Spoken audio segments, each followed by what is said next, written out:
ये कहानी time loop पर होने वाली है, इसलिए वीडियो को पूरा देखें। तो कहानी की शुरुआत होती है और हमें ली नाम की एक कॉलेज स्टूडेंट को दिखाया जाता है।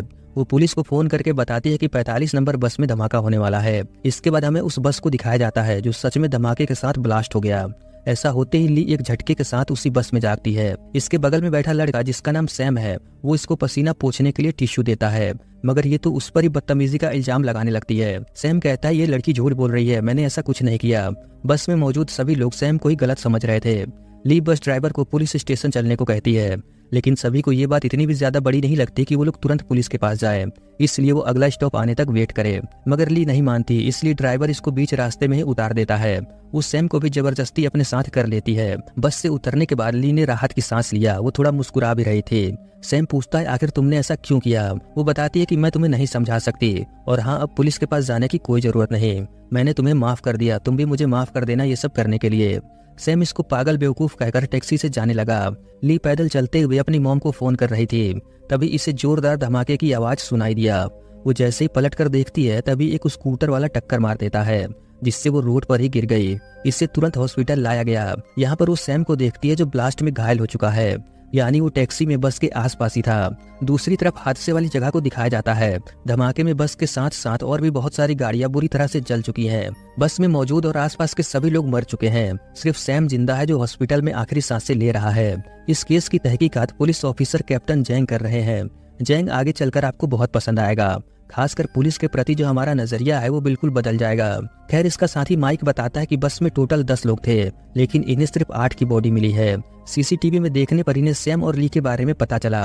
पूछताछ के लिए वो ली को ढूंढते हुए हॉस्पिटल पहुंचे, मगर ली को तो कुछ भी सही से याद नहीं आ रहा था। तब जैंग इसे वो वीडियो दिखाता है, जिसके बाद उसे सब याद आ गया। वो पहले तो इन्हें वही स्टोरी बताती है जो आज इसके साथ हुआ, लेकिन जैंग को इस पर थोड़ा शक होता है। जैंग बहुत प्यार से कहता है कि देखो डरने की कोई जरूरत नहीं, मैं पिछले 20 सालों से पुलिस में हूँ, मैंने ऐसे ऐसे केस देखे हैं जो नॉर्मल लोग सोच भी नहीं सकते। वो ली को पानी पीने को देता है। यहाँ पर हम नोटिस कर पाते हैं कि जैंग के दाहिने हाथ में कोई दिक्कत है।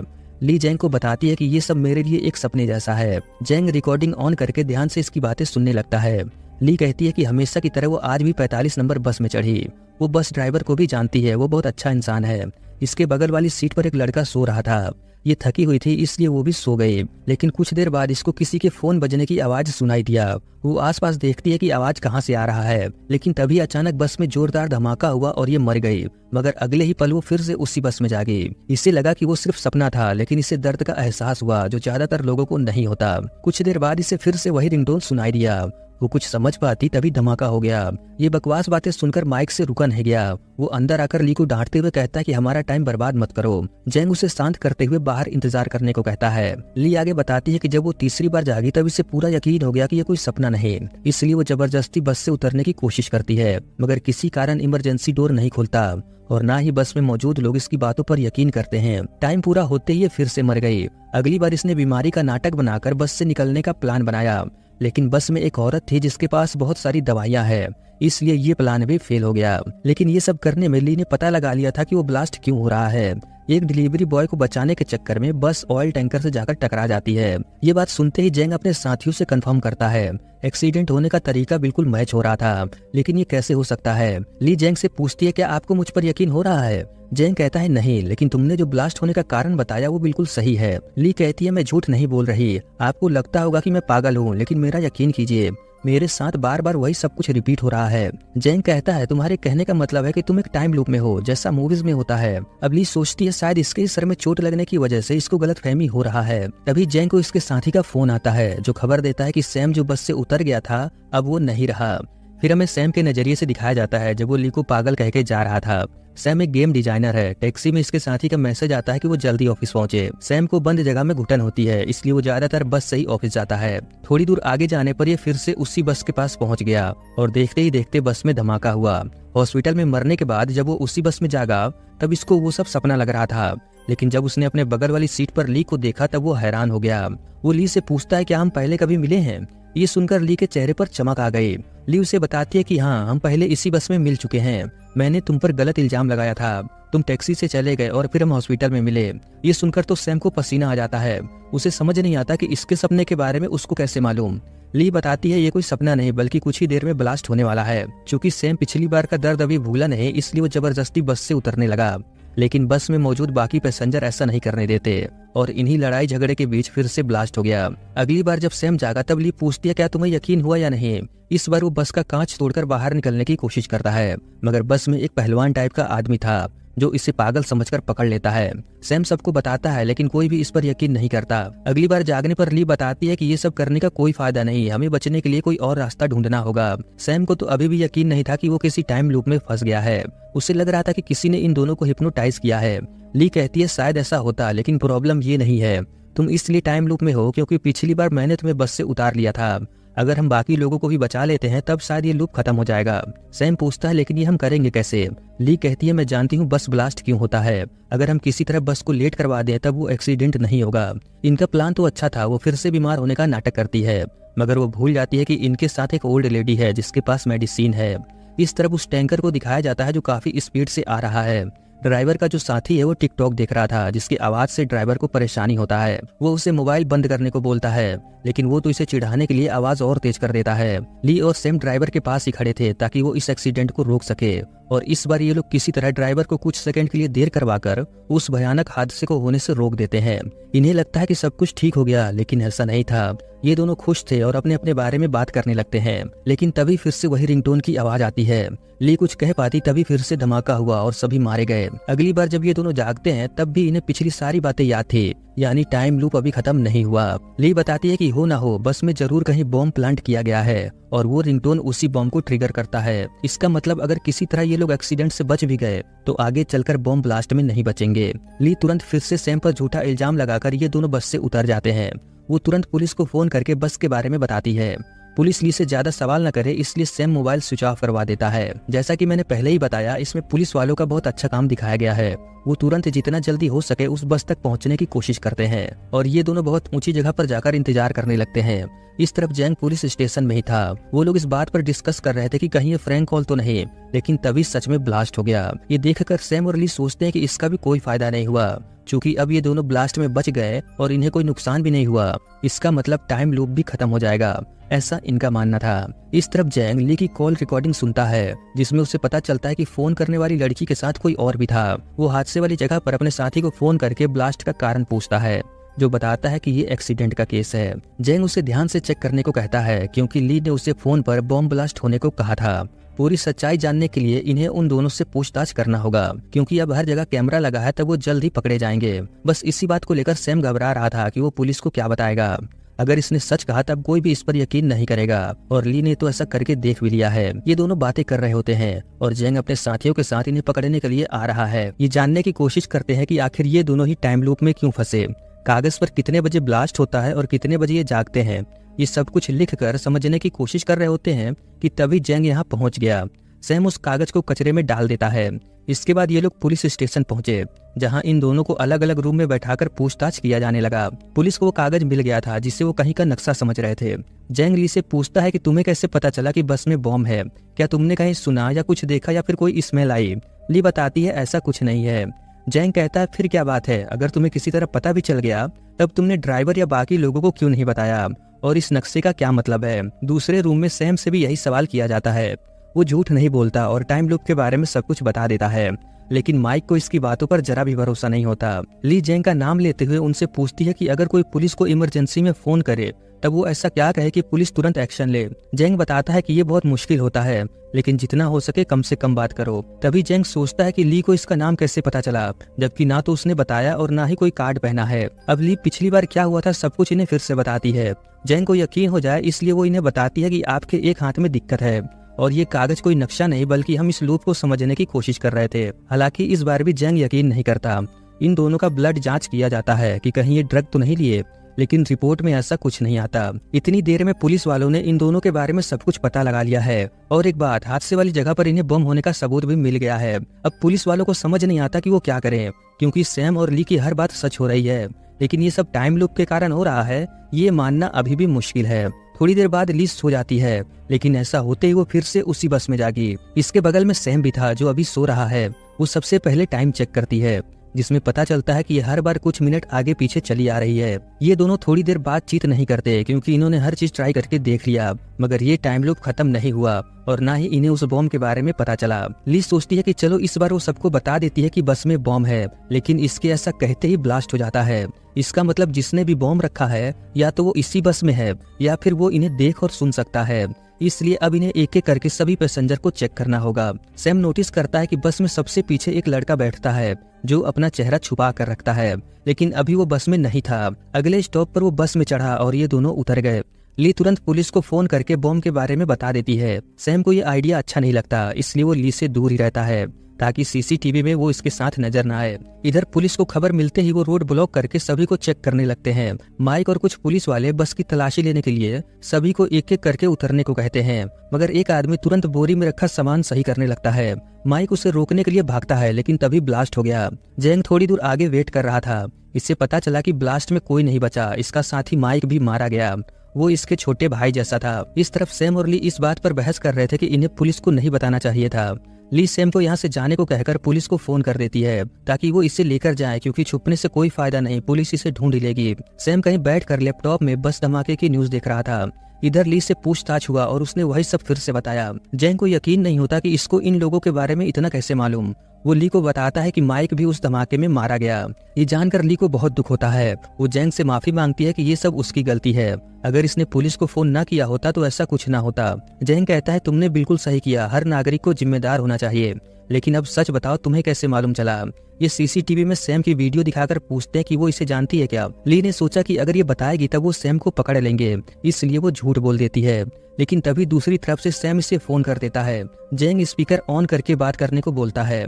सैम पूछता है कहाँ हो तुम? ली कहती है दोबारा फोन मत करना, मैं तुमसे ब्रेकअप करती हूँ। सैम कहता है अच्छा मैं समझ गया, तुम परेशान मत हो और सो जाओ, सब ठीक हो जाएगा। ये सुनकर तो जैंग हैरान हो जाता है, क्योंकि ऐसे कोड में बात तो क्रिमिनल करते हैं। इतना कहकर सैम फोन रख देता है। अब वो जल्दी यहाँ से भागने लगता है क्योंकि पुलिस इसे पकड़ने के लिए निकल चुकी है। सैम नींद की दवा और ड्रिंक पीकर सोने की कोशिश करता है। तब तक जैंग इसे ट्रैक करके यहाँ पहुँच गया। वो इसे पुलिस स्टेशन ले जा रहे थे। सैम नशे में कहता है कि मुझे दोबारा उस बंद कमरे में नहीं जाना। थोड़ी देर बाद वो पुलिस की गाड़ी में ही सो जाता है और दूसरी तरफ ली भी सो गई। इस बार ली फैसला करती है कि अब वो पुलिस को फोन नहीं करेगी। उस बॉम्बर को ढूंढने के लिए ये दोनों लड़ाई का नाटक करके उस लड़के के पास आकर बैठ जाते हैं। मौका पाकर सैम उसका बैग चेक करने की कोशिश करता है, लेकिन तभी समय समाप्त हो गया। अगली बार ये फोटो खींचने का झूठा इल्जाम लगाकर उसका बैग चेक करते हैं। तभी उसे अस्थमा का अटैक पड़ा। उसकी हालत एकदम मरने जैसी हो गई, मगर फिर भी वो अपना बैग किसी को नहीं दिखा रहा था। तभी उसने बैग में हाथ डाला और धमाका हो गया। इस बार ये दोनों जानते थे कि बॉम्ब किसके बैग में है, इसलिए वो उस लड़के को बस में चढ़ने ही नहीं देते। बैग चेक करने पर इन्हें पता चला कि उसमें तो बिल्ली है। क्योंकि पालतू जानवरों को बस में लाना मना था, इसलिए वो छुपाकर ले जा रहा था। बॉम्ब ना मिलने पर ये बहाना बनाते हैं कि इनका बैग चोरी हो गया, जो इसके जैसा ही था। ये लोग बात कर ही रहे होते हैं कि तभी ब्लास्ट हो गया। इसका मतलब साफ था कि बॉम्ब किसी और के पास है। ली पता नहीं क्या सोचकर मुस्कुराने लगी। पूछने पर वो बताती है कि देखो मैंने तुम्हें बस से उतारा, तब तुम मेरे साथ इस टाइम लूप में फंस गए और अब हमने उस लड़के को बचा लिया। इसका मतलब अब वो भी हमारे साथ इस टाइम लूप में फंस जाएगा। अगर ऐसा हुआ तब हम एक टीम की तरह उस बॉम्बर को ढूंढ पाएंगे। सैम कहता है मुझे तो ऐसा नहीं लगता।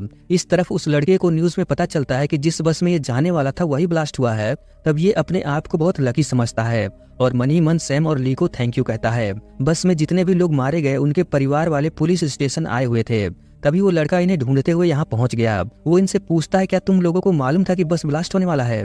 जिस पर ये मना करते हैं, मगर इनके चेहरे पर साफ साफ दिखाई दे रहा था कि ये झूठ बोल रहे हैं। इसलिए वो लड़का पुलिस को फोन करने जा रहा था। ली उसे रोकते हुए कहती है कि ये समझाना बहुत मुश्किल है, लेकिन हाँ ये हम जानते थे कि ब्लास्ट होगा। पूरी बात समझने के लिए वो इन्हें अपने घर ले आता है। असल में ये घर इसका नहीं बल्कि किराए पर लिया है, वो भी घर वालों से छुपाकर, क्योंकि इसकी मॉम को बिल्लियां पसंद नहीं। खैर ये दोनों इसे समझाना शुरू करते हैं ताकि कल जब ये भी टाइम लूप में आएगा तब इसे समझाना नहीं पड़ेगा। सारी बातें सुनकर वो तुरंत यकीन कर लेता है।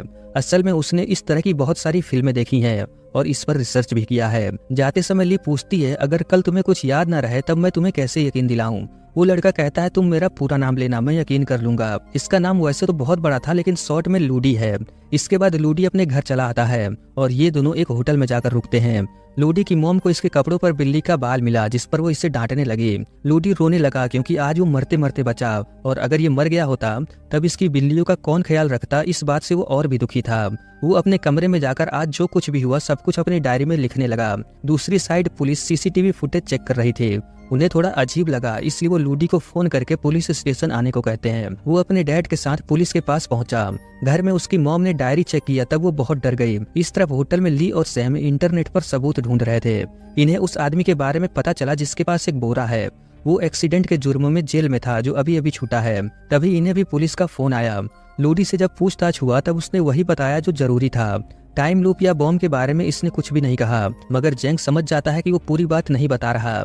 ये ली और सैम से भी पूछताछ करते हैं। तभी यहाँ लूडी की मॉम वो डायरी लेकर चली आई, जिसे देखने के बाद ये तीनों लोग झूठे साबित हो गए। अब यहाँ से आगे बस में मौजूद उन सभी पैसेंजर की बैक स्टोरी दिखाया जाएगा, जिन्हें हम बहुत शॉर्ट में जानेंगे। सबसे पहले ये आदमी जिसके पास एक बोरा था, हमें लगता है कि शायद उसके पास ही बॉम्ब है, लेकिन वो तो अपने बेटे से मिलने जा रहा था और उस बोरे में तरबूज थे जो इसके बेटे को बहुत पसंद है। दूसरा ये आदमी जिसके पास एक बड़ा सूटकेस था, इन्हें लगता है कि जरूर वही बॉम्बर होगा, लेकिन किसी तरह जब वो सूटकेस देखते हैं तब उसमें घर का सामान था। असल में इस आदमी के पास इतने भी पैसे नहीं कि वो कमरे का किराया दे सके, इसलिए वो अपने गांव जा रहा था।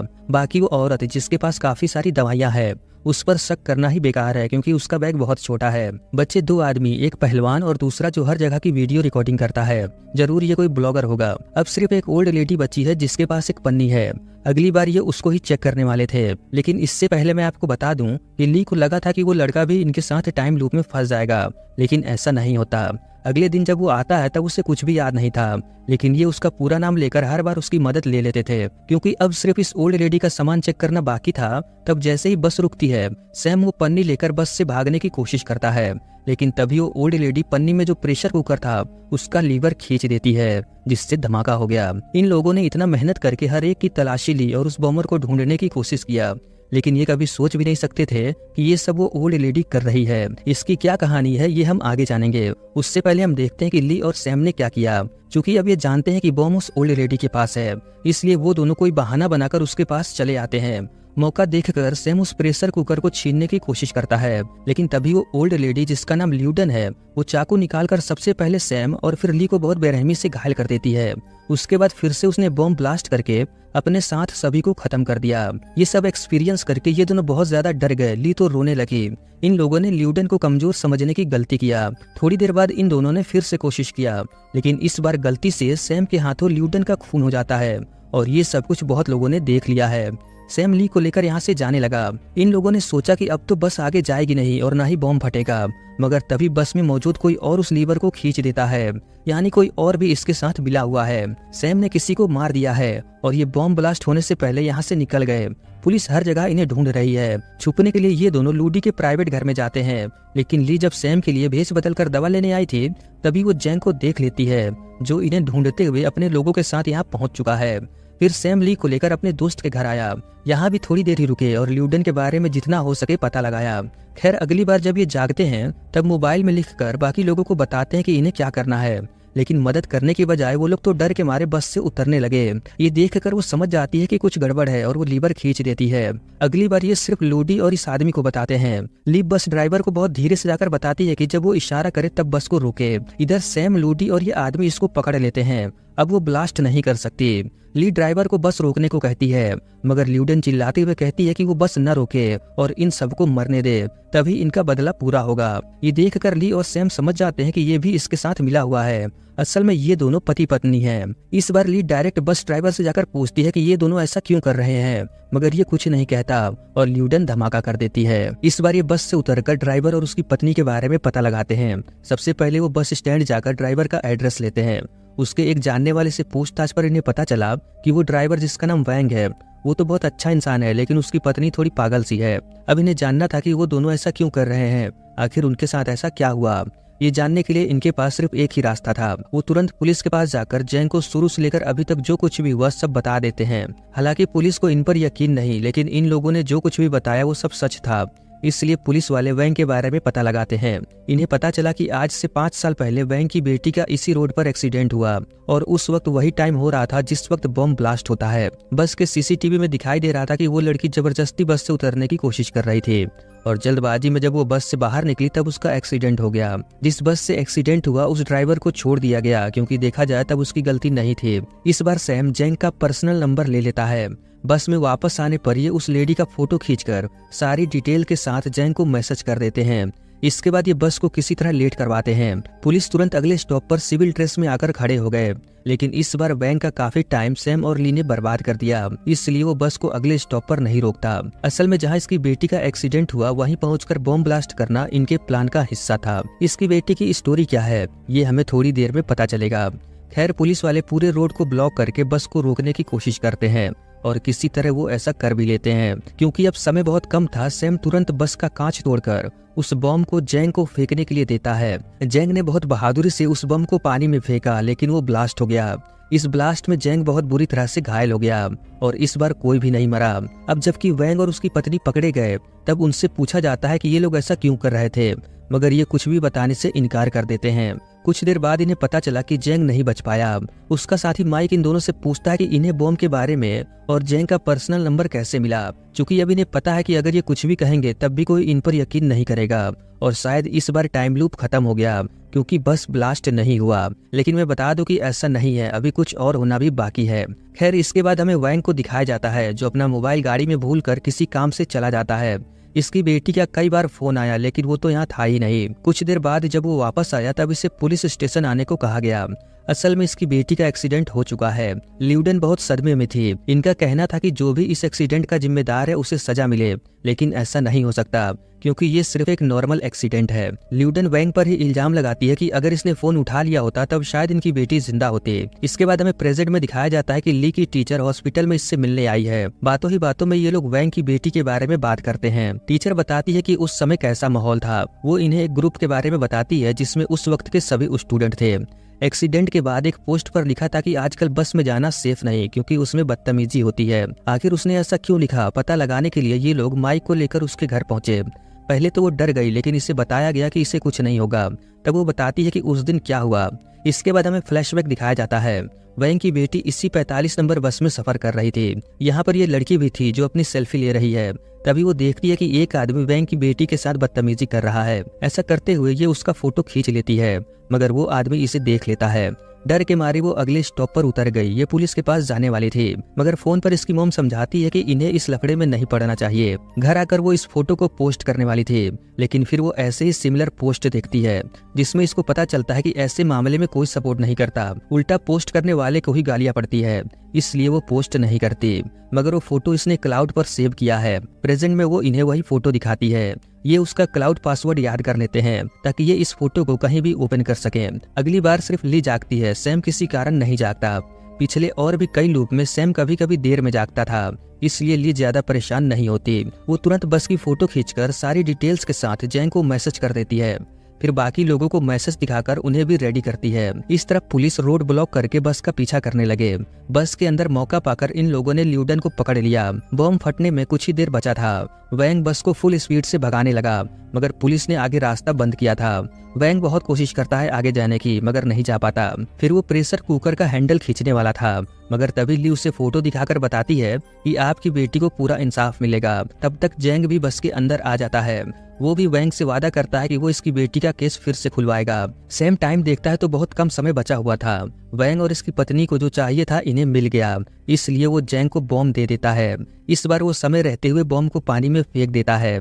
इस बार किसी की जान नहीं गई और ना ही कोई गंभीर रूप से घायल हुआ। इन दोनों को अरेस्ट कर लिया गया। यहाँ पर ल्यूडेन अपनी बेटी की आत्मा को देखती है जो खुश दिखाई दे रही थी। असल में उस दिन हुआ ये था कि वो आदमी जो पिछले कई दिनों से इसको परेशान कर रहा था उसने आज भी किया। ये सभी को बताती है, मगर किसी को कोई फर्क नहीं पड़ता। इसलिए उसने अपने डैड को फोन किया, लेकिन इसने भी फोन नहीं उठाया। और जब वो किसी तरह जल्दबाजी में बस से बाहर आई तब उसका एक्सीडेंट हो गया। इस दुख में ये दोनों अपना मानसिक संतुलन खो बैठे। इन्होंने 5 साल इंतजार करने के बाद ऐसा प्लान बनाया कि वो उसी 45 नंबर बस को ब्लास्ट करके मर जाएंगे, साथ ही उन पैसेंजर को भी मार देंगे जो सिर्फ अपने काम से काम रखते हैं। अगर उस दिन बस में किसी ने भी इसकी बेटी की मदद किया होता तब ऐसा नहीं होता। खैर प्रेजेंट में हम देखते हैं कि जेंग इन दोनों उससे सवाल करता है कि तुम्हें मेरा पर्सनल नंबर और इतनी जानकारी कैसे मिला। ये दोनों कहते हैं कि ये समझाना थोड़ा मुश्किल है। जैंग कहता है कोई बात नहीं, जब भी तुम्हारा मन करे तब आकर बता सकते हो, और वैसे भी तुम जैसे जिम्मेदार लोग मुझे बहुत पसंद है। अब यहाँ पर कुछ लोग ये सोचते हैं कि जैंग भी लास्ट में मर गया था, इसलिए वो भी टाइम लूप में है, मगर मेरे हिसाब से ऐसा कुछ नहीं होता। अगर आप पुलिस को कुछ भी जानकारी देते हैं तब मुद्दा वो नहीं होता कि आपके पास जानकारी कैसे आई, जरूरी ये है कि जो बताया जा रहा है वो कितना सच है। इसलिए जैंग इन्हें इतनी आसानी से जाने देता है। अगर कभी सैम और ली इसे सच भी बताते हैं तब वो इन पर यकीन करेगा या नहीं वो तो इसके ही ऊपर है। खैर, इसके बाद सैम और ली अपने अपने घर आकर सो जाते हैं। इन्हें पूरी उम्मीद थी कि इस बार ये लूप खत्म हो जाएगा। इसके बाद हमें एक नया सवेरा दिखाया जाता है। सैम अपने बिस्तर पर जागकर बहुत खुश हुआ, आखिरकार ये टाइम लूप खत्म हो ही गया। वो ली को गुड मॉर्निंग मैसेज भेजता है। इतने दिनों से ये लोग इस टाइम लूप में रहकर एक दूसरे को पसंद करने लगे हैं। पुलिस ने सभी पैसेंजर को धन्यवाद देने के लिए प्रोग्राम रखा था। सभी लोगों को स्टेज पर बुलाकर इनका सम्मान किया जाता है। साथ में सभी को करीब 3.5 लाख रुपए का चेक भी दिया गया। इसके बाद हमें उस आदमी को दिखाया जाता है। वो अपने ऑफिस में था, इसे अरेस्ट कर लिया जाता है। जेल में वैंग उस आदमी को देखकर खुश था, साथ में ऐसा लग रहा था जैसे वो उसे जेल में और सजा देगा। खैर, इसके बाद हमें उन सभी लोगों को फैमिली के साथ दिखाया जाता है जो बहुत खुश है। ये तरबूज लेकर अपने बेटे के ऑफिस पहुंचा, जहां बाकियों ने भी तरबूज खाया। लूडी ने अपनी मॉम को मना लिया, अब उन्हें बिल्लियों से कोई परेशानी नहीं। ये आदमी जिसके पास कोई काम नहीं था, अब उसने डिलीवरी बॉय का काम शुरू किया है। ऐसे ही करके उन सभी की हैप्पी लाइफ दिखाया जाता है। लास्ट में सैम और ली वैंग की बेटे की कब्र पर फूल चढ़ाने आए हुए थे। आगे चलकर ये दोनों शादी कर लेंगे और इसी के साथ ये सीरीज यहीं पर खत्म हो जाता है। फुल सीरीज आपको यूट्यूब पर ही देखने को मिल जाएगा, लेकिन मैं बता दूं कि अभी तक ये हिंदी में नहीं आया। बाकी इसकी कहानी बहुत अच्छा है। जितने भी सपोर्ट रोल में थे उनका काम भी बहुत बढ़िया था। एक ऐसी ही और कहानी है, उसमें बहुत सारे लोग ट्रेन से फ्यूचर में पहुंच जाते हैं।